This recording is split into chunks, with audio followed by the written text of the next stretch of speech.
Hello friends, study in evolution में आप सभी का स्वागत है। आज हम एनसीईआरटी क्लास 6 के सामाजिक विज्ञान पढ़ने जा रहा हूँ और पढ़ाने भी जा रहा हूँ। हम पढ़ेंगे और उससे ही आप लोग पढ़ेंगे भी। मैं कोशिश करूँगा कि जहाँ तक संभव हो इसे बेहतर तरीके से आपके सामने प्रेजेंट कर सकूँ, जिससे कि कोई भी कन्फ्यूजन इसके रिगार्डिंग आपके सामने देखने को ना मिले।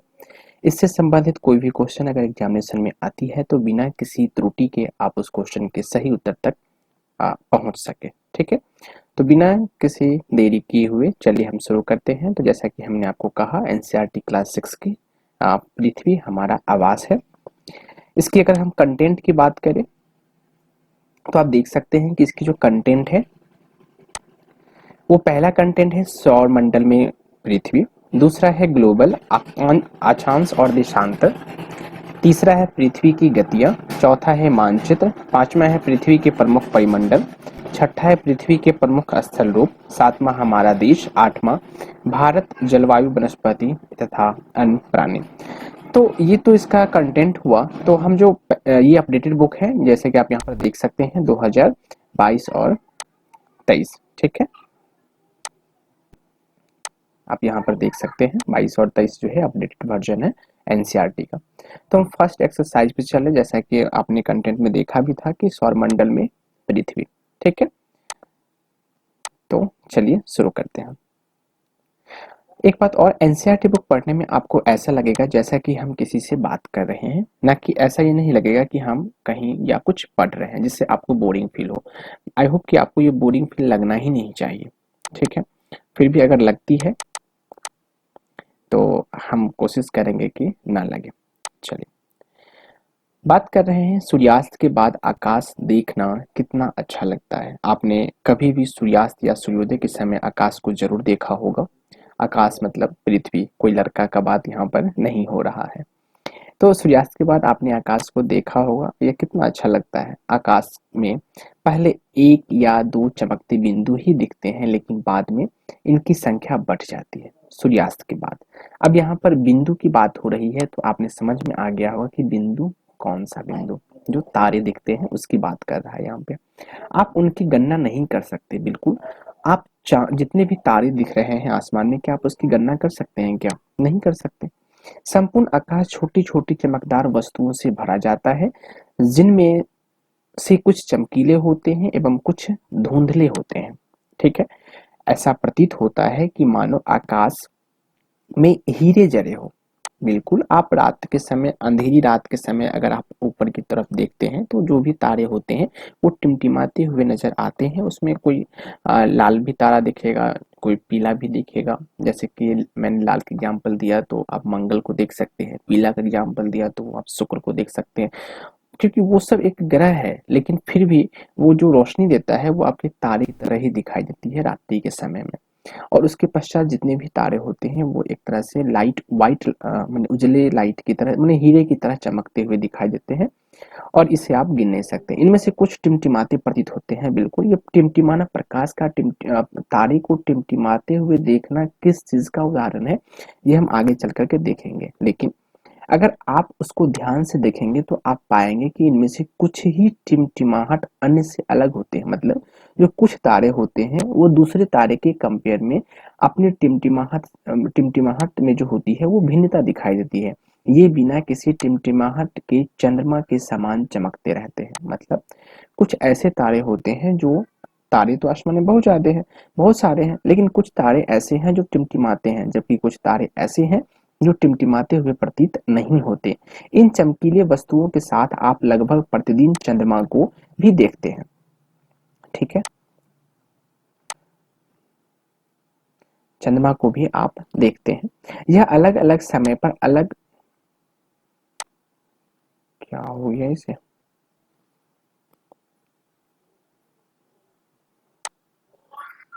okay?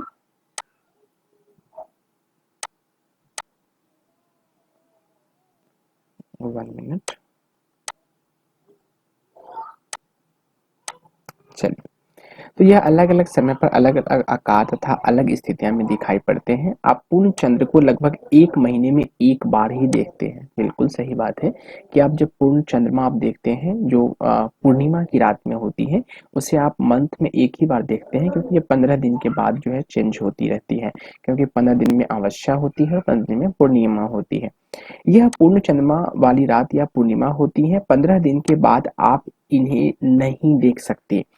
यह नए चंद्रमा की रात्रि या अमावस्या होती है। ऐसी रात में अगर आसमान साफ है तो आप आसमान का अवलोकन अच्छी तरीके से कर सकते हैं। मतलब तो यह पूर्ण चंद्रमा वाली रात होती है जो पूर्णिमा होती है। 15 दिन बाद आप इसे नहीं देख सकते। यह नए चंद्रमा की रात्रि या अमावस्या होती है। ऐसी रात में अगर आसमान साफ है तो आप आसमान का अवलोकन अच्छी तरीके से कर सकते हैं। आपने कभी ये भी तो ज़रूर देखा होगा कि जो चीज़ आपको रोशनी में दिखाई नहीं देती, वे सारी चीज़ जो है वो आपको अंधेरा होने पर भी दिखाई देने लगती है। आप यहाँ ये मत कहना कि सर और रोशनी पे ही तो सब चीज़ दिखाई देती है, बिना रोशनी पे कहाँ कुछ दिखाई देती है, कहाँ कुछ दिखाई देगी। लेकिन आप यकीन माने कि मान लीजिए कि आपने कभी रोशनी फैला दी, तो छोटी-छोटी चीज़ आपको दिखाई नहीं देगी। लेकिन अगर आप रोशनी को बंद कर देंगे तो छोटी-छोटी जो चमकीले चीज़ होंगी, वो आपको दिखाई दी जाएगी।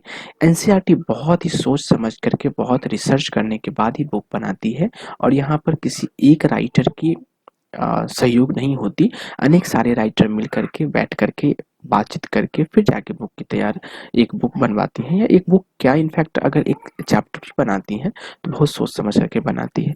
कितना अच्छा लग रहा है पढ़ने में। आई होप कि आपको बहुत अच्छा भी लग रहा होगा और सुनने में भी। मैं छोटी-छोटी बातें को पकड़ करके भी आपको समझाने का कोशिश करता हूँ।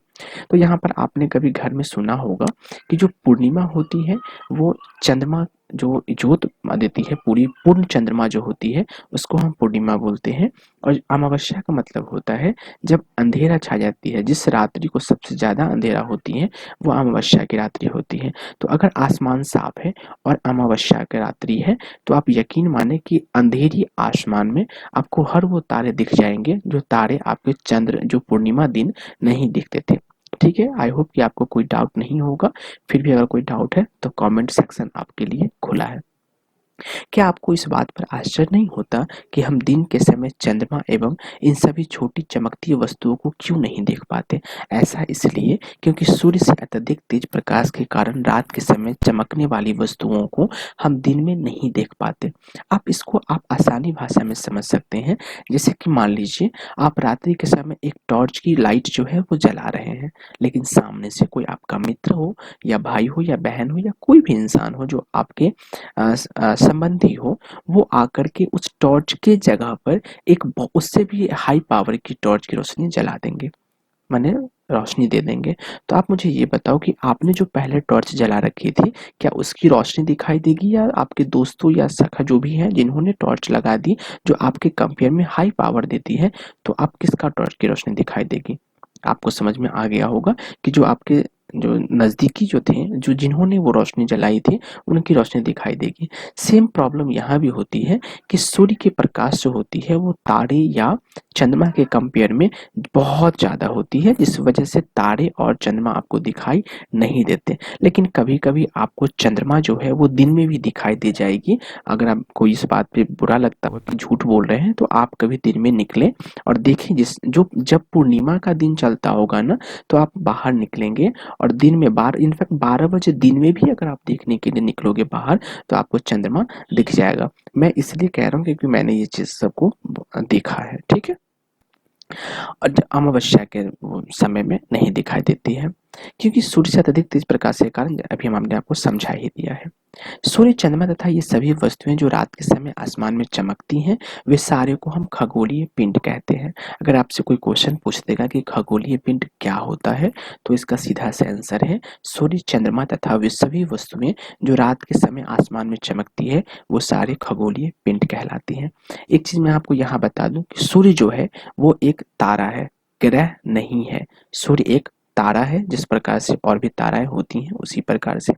चंद्रमा एक उपग्रह है, ये तारा नहीं है, ये उपग्रह है। और ये किसका उपग्रह है? तो पृथ्वी का उपग्रह है। और पृथ्वी क्या है? तो ग्रह है। ठीक है। और एक बात और, पृथ्वी का एकमात्र उपग्रह है जो चंद्रमा है। तो आई होप कि इस लाइन से 3-4 क्वेश्चन आपके बन जाते हैं। क्वेश्चन पूछ सकता है कि सूर्य क्या है, सूर्य क्या है, तारा है, ग्रह है, उपग्रह है या कुछ और चीज़ है। तो आप वहाँ पर इजीली कह देंगे कि सूर्य जो है वो एक तारा है। चंद्रमा अगर पूछेगा कि ग्रह है, उपग्रह है, तारा है, क्या है, तो आप यहाँ पर उपग्रह पर टिक लगाएंगे। और अगर आपसे पूछे कि यह चंद्रमा अगर उपग्रह है तो किसका है, तो ये है पृथ्वी का। इन सभी जो आकाश में उपस्थिति होती है इन सभी को क्या कहते हैं, तो खगोलीय पिंड कहते हैं। कुछ खगोलीय, अब नेक्स्ट स्लाइड में हम चले तो कुछ खगोलीय पिंड बड़े आकार वाले तथा गर्म होते हैं। ये गैसों से बने होते हैं। इसके पास अपनी उष्मा तथा प्रकाश होता है। यहाँ पर अपनी उष्मा और प्रकाश जब ये शब्द यूज कर दिया गया है तो हम एक क्वेश्चन आपको और भी क्लियर कर दूं कि सूर्य चंद्रमा जो होती है उसका अपना कोई भी प्रकाश नहीं होता, अर्थात इसमें इसकी कुछ उष्मा नहीं होती। तो फिर ये चमकती कैसी है, ये चमकती है सूर्य के, दिन भर में ये सूर्य की प्रकाश से जो है रोशनी वो ऑब्जर्व करती है और रात्रि के समय में वही प्रकाश को फैलाती है। ठीक है, तो चंद्रमा के पास अपनी शक्ति नहीं होती है प्रकाश देने की, वो सूर्य से प्राप्त करता है। चलिए यहाँ पे चलते हैं। इसके पास अपनी उष्मा तथा प्रकाश होती है जो अन्य खगोलीय पिंड के बारे में बात कर रहा है, जिसे वे बहुत बड़ी मात्रा में उत्सर्जित करते हैं। इन खगोलीय पिंडों को तारा कहते हैं और सूर्य भी एक तारा है। जो मैंने यहाँ पर आपको बताया था वो यहाँ पर लिखा है कि सूर्य भी एक तारा है। तो आई होप पता चल गया होगा किस प्रकार से आंसर जो है मैं आपको बताता हूँ तो बुक से हूबहू मिलता भी है। ठीक है, रात के समय चमकने वाले अनगिनत तारे सूर्य के समान ही हैं। बिल्कुल, सूर्य भी एक तारा है तो रात के समय चमकने वाले अनगिनत तारे भी एक तरह से तारा ही हैं। लेकिन हम में से या हमसे बहुत अधिक दूर होने के कारण हम लोग उसकी ऊष्मा या प्रकाश को महसूस नहीं कर सकते या नहीं करते हैं तथा वे अत्यंत छोटे दिखाई पड़ते हैं। तो अब यहाँ पे समझ में आ गया कि अगर आपसे कोई पूछे कि सूर्य आपसे दूर है या तारा आपसे दूर है तो आप इजिली कह सकते हैं कि तारा हमसे बहुत दूर है कंपेयर टू सूर्य।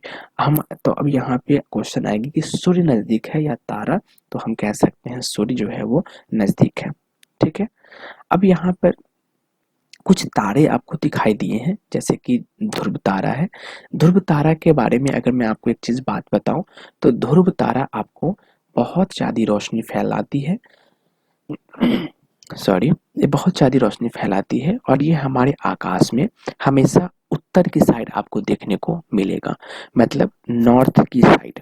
अगर आप कभी रात में हैं, अगर आप दिन में हैं तो आप सूर्य के प्रकाश से भी दिशाएं को प्राप्त कर सकते हैं कि किस तरफ कौन सा दिशा है।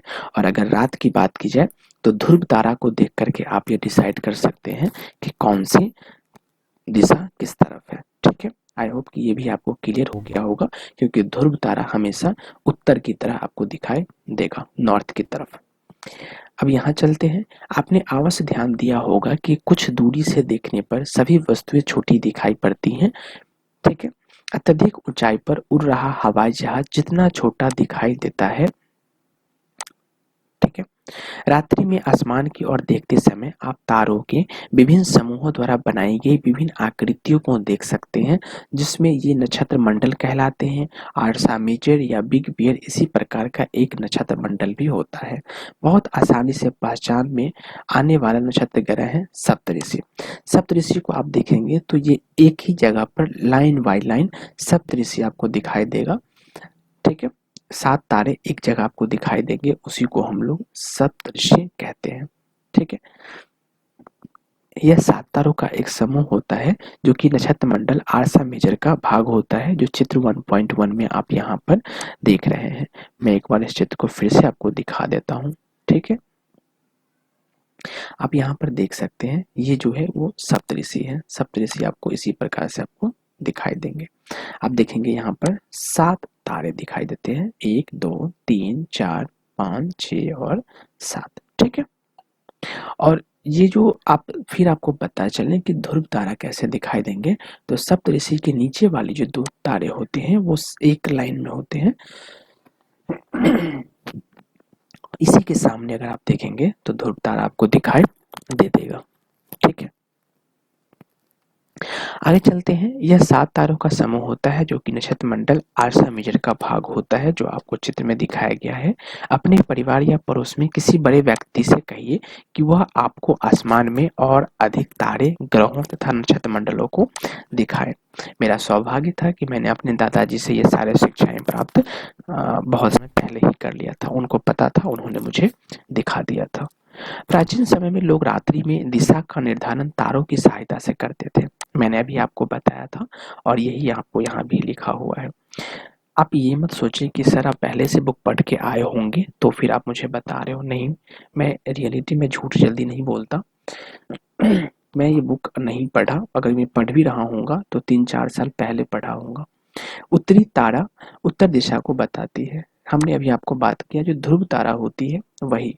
तो उत्तरी तारा को ही हम ध्रुव तारा भी कहते हैं क्योंकि ये उत्तर दिशा में दिखाई देती है। यह आसमान में हमेशा एक ही स्थान पर रहता है। ठीक है, ये हमेशा एक ही स्थान पर रहता है, ये अपने स्थान नहीं बदलता। जैसे सूर्य, सूर्य भी अपना स्थान नहीं बदलता, वो एक ही स्थान पर टिका रहता है। सॉरी। हम सप्तऋषि की सहायता से ध्रुव तारे की स्थिति को जान सकते हैं। जैसा कि हमने आपको दिखाया, सप्तऋषि के नीचे वाले जो 2 तारे होते हैं उसकी सीधी रेखाओं को अगर आप देखेंगे, ध्रुव तारा आपको दिखाई दे देगा।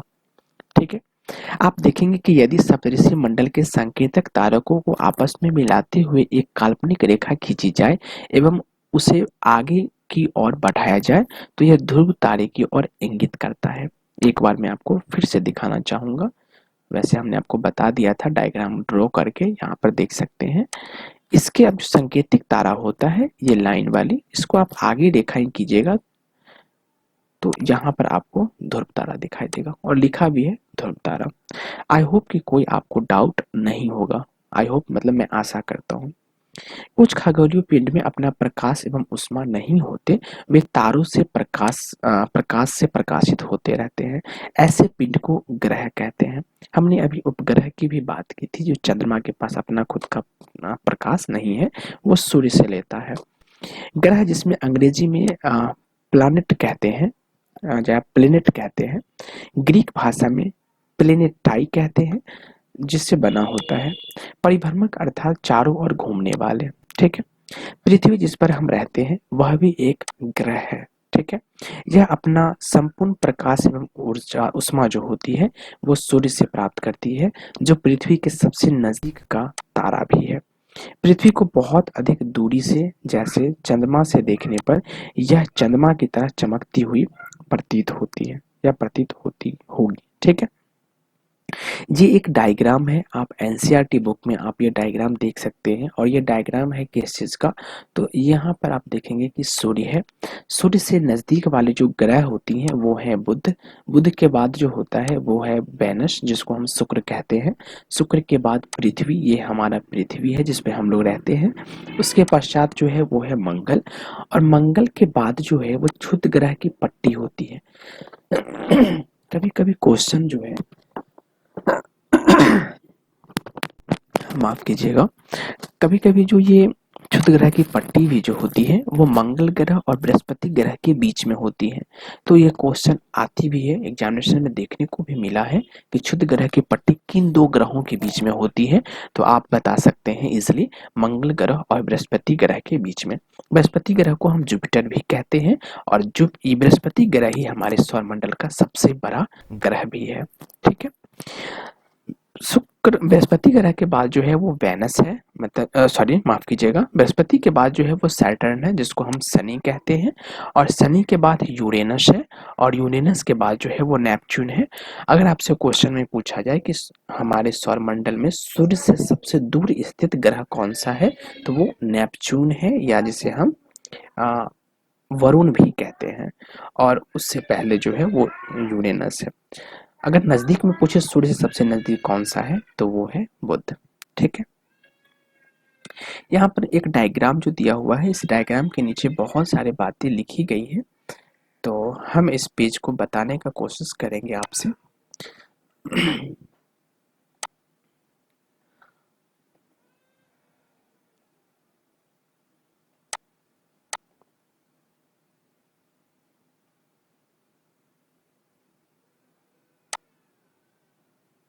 ठीक है।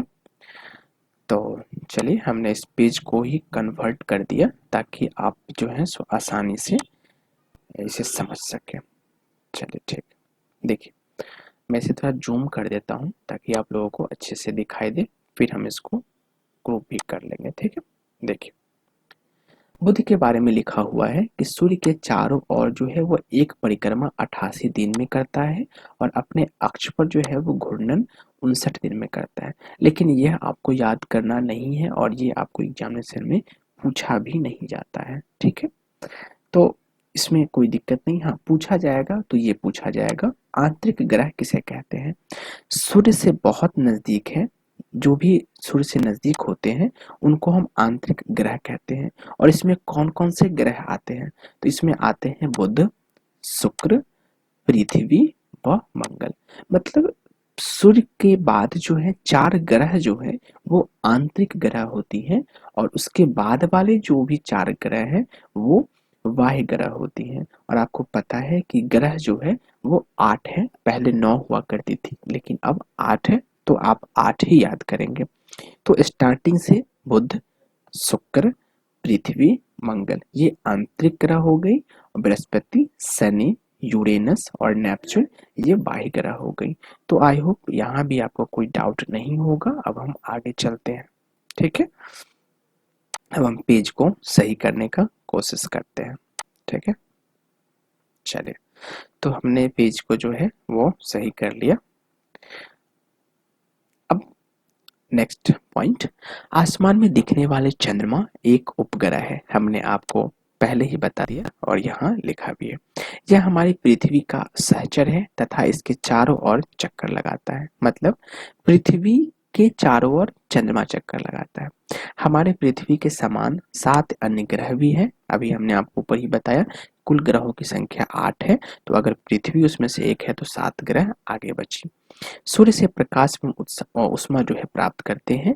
इनमें से कुछ के पास अपने चंद्रमा भी हैं। यहाँ पर चंद्रमा की बात है, उपग्रह की बात चल रही है। सौरमंडल, सूर्य, सौरमंडल में सूर्य है, 8 ग्रह हैं, उपग्रह है, कुछ खगोलीय पिंड है।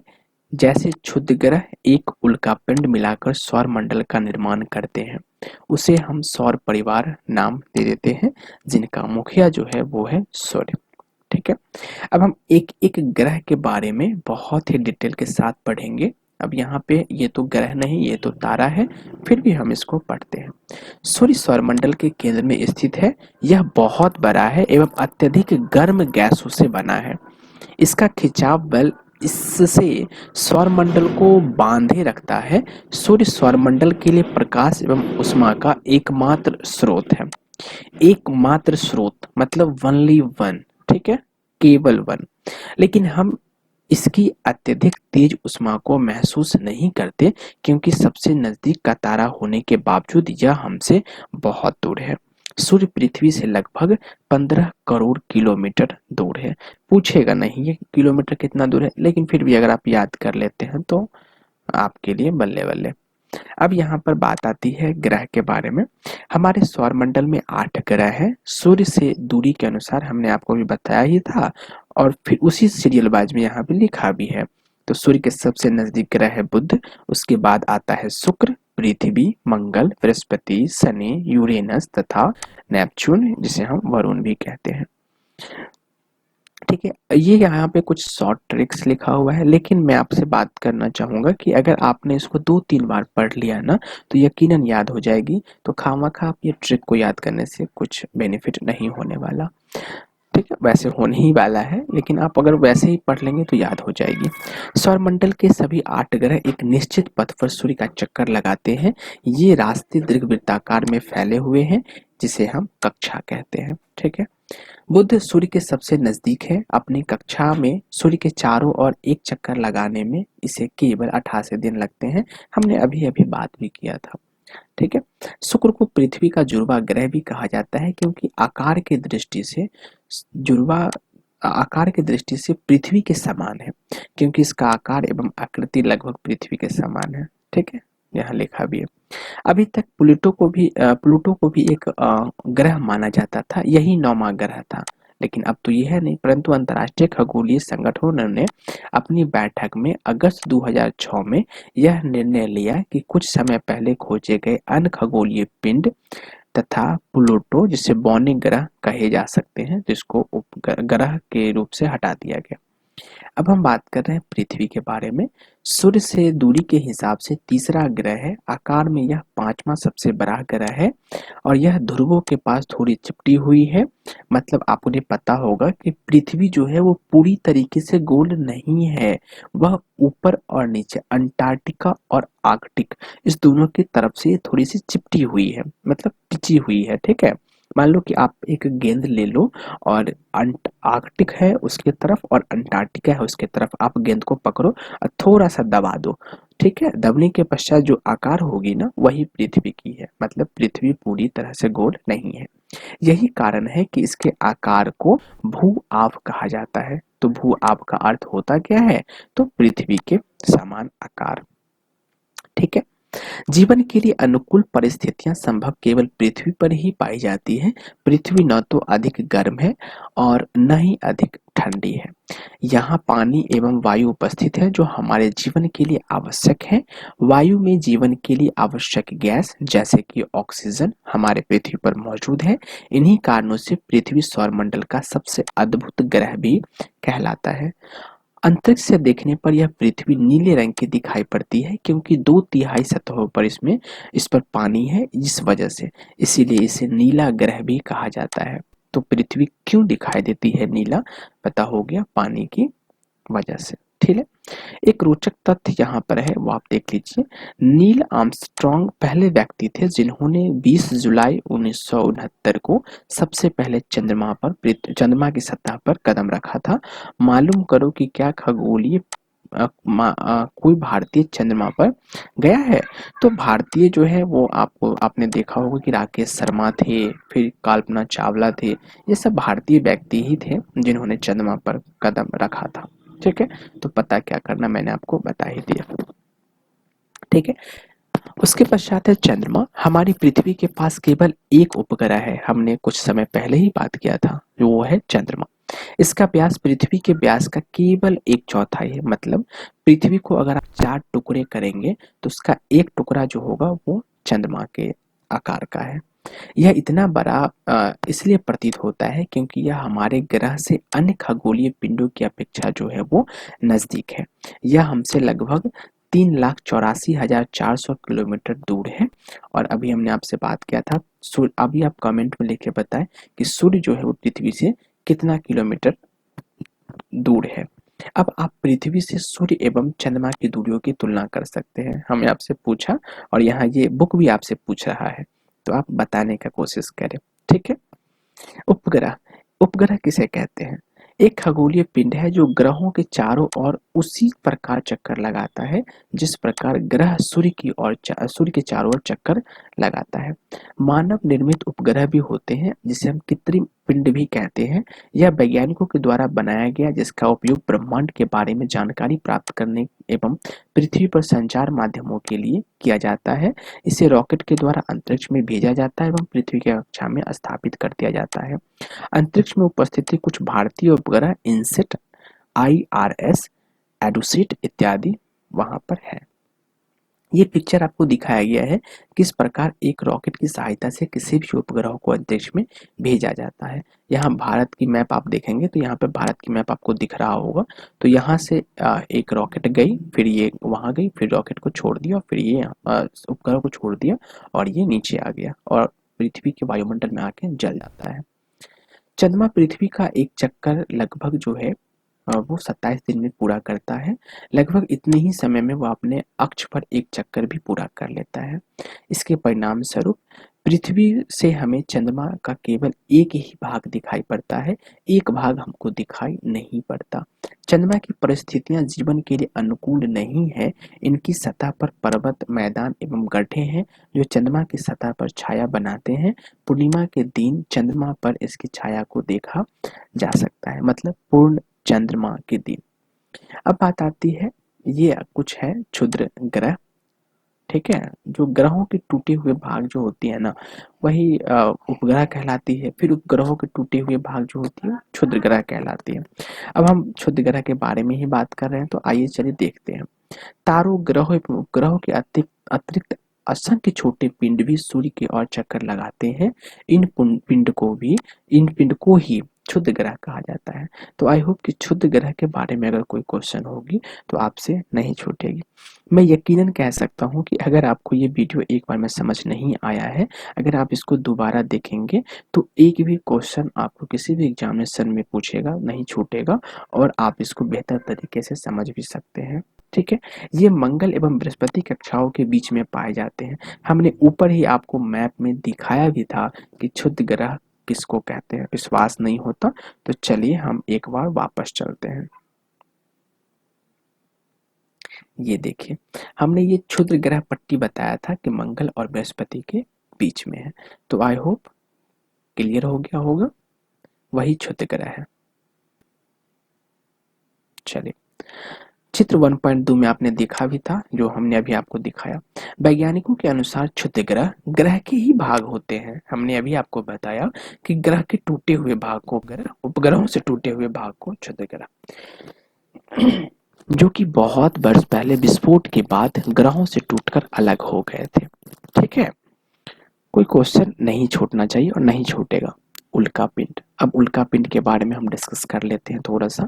सूर्य के चारों ओर चक्कर लगाने वाले पत्थरों के छोटे छोटे टुकड़ों को हम उल्का पिंड कहते हैं।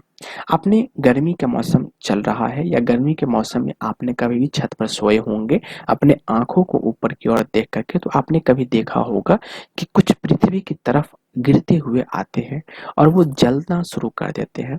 पृथ्वी का जो मंडल है, आपने पढ़ा होगा क्षमा, जो पृथ्वी के सबसे जो शुरुआती मंडल होती है वो होती है क्षोभ मंडल, समताप मंडल, आयन मंडल, ऐसे करके जो मंडलें होती हैं। जो क्षोभ मंडल में जब कोई भी उल्का पिंड आती है तो हवा के प्रेशर से और पृथ्वी के घर्षण बल के कारण, पृथ्वी के घर्षण सॉरी माफ कीजिएगा, पृथ्वी के गुरुत्वाकर्षण बल के कारण, पृथ्वी के गुरुत्वाकर्षण बल के कारण वो जो उल्का पिंड होती है वो पृथ्वी की ओर आना शुरू कर देती है।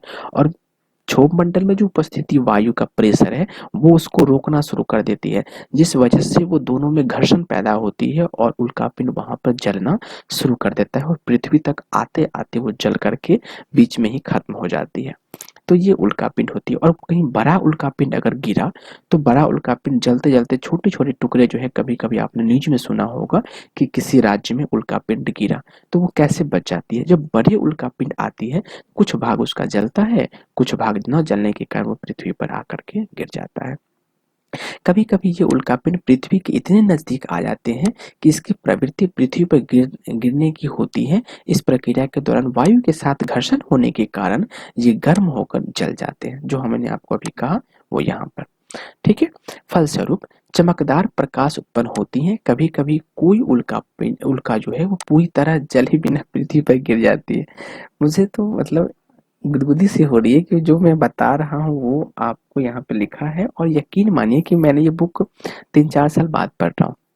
जिससे धरातल पर गड्ढे बन जाते हैं, तो बिल्कुल जहां पर गिरेगा धरातल पर गड्ढे तो बनेगा ही, क्योंकि प्रेशर से आती है और भारी भी होती है। क्या आपने तारे वाले खुले आसमान में एक और से दूसरी ओर एक फैली चौड़ी सफेद पट्टी की तरह एक चमकदार रास्ते को देखा है? यह लाखों तारों का एक समूह होता है। यह पट्टी जो होती है वो आकाश गंगा या मिल्की वे होती है, जो आपको आसमान में आप देख रहे हैं। ठीक है। इसी की बात हो रही है। हमारा सौरमंडल इस आकाश गंगा का एक भाग है। प्राचीन भारत में इसकी कल्पना आकाश में प्रकाश की एक बहती नदी से की गई थी। मतलब ये जो दिख रहा है ना, तो लोगों ने प्राचीन काल में लोगों ने सोचा था कि यहाँ पर भी एक नदियां बह रही है। ठीक है। लेकिन अब भ्रम वो दूर हो गया है कि वो एक नदी नहीं है। इस प्रकार इसका नाम आकाश गंगा पड़ा था। आकाश गंगा करोड़ों तारों, बादलों तथा गैसों की एक प्रणाली है। इस प्रकार की लाखों आकाश गंगाएं मिलकर के ब्रह्मांड का निर्माण करती है। ब्रह्मांड की विशालताओं की कल्पना करना अत्यधिक कठिन है। वैज्ञानिक अभी भी इसके बारे में अधिक से अधिक जानकारी एकत्र करने में जुटे हैं। इससे इसके आकार के संबंध में हमें कोई जानकारी नहीं है, लेकिन फिर भी हम जानते हैं कि हम सभी इसी ब्रह्मांड का हिस्सा है। ठीक है। अब यहाँ पर बात आ रही है कि हम यहाँ पर हैं, पृथ्वी यहाँ पर है, सौरमंडल यहाँ पर है, आकाश गंगा यहाँ पे है और ब्रह्मांड यहाँ पर है। मतलब ब्रह्मांड का एक हिस्सा आकाश गंगा है, आकाश गंगा का एक हिस्सा सौरमंडल है, सौरमंडल का एक हिस्सा पृथ्वी है और पृथ्वी के एक हिस्से पर हम लोग मौजूद हैं। ठीक है। तो ये यहाँ पे अब अभ्यास प्रश्न आ जाती है, इसका मतलब है कि ये बुक चैप्टर यहाँ पे खत्म हो चुकी है। आप इसका क्वेश्चन बनाने का कोशिश करेंगे, आप ये देख लीजिए। ठीक है। इसमें आपको सही निशान लगानी है। आप वीडियो को पॉज करके लगा भी सकते हैं और कमेंट में इसका आंसर दे भी सकते हैं। यहाँ पर फिल इन द ब्लैंक्स है। ठीक है। अब यहाँ पर कोई चार्ट के माध्यम से आप इसको बता सकते हैं। ठीक है।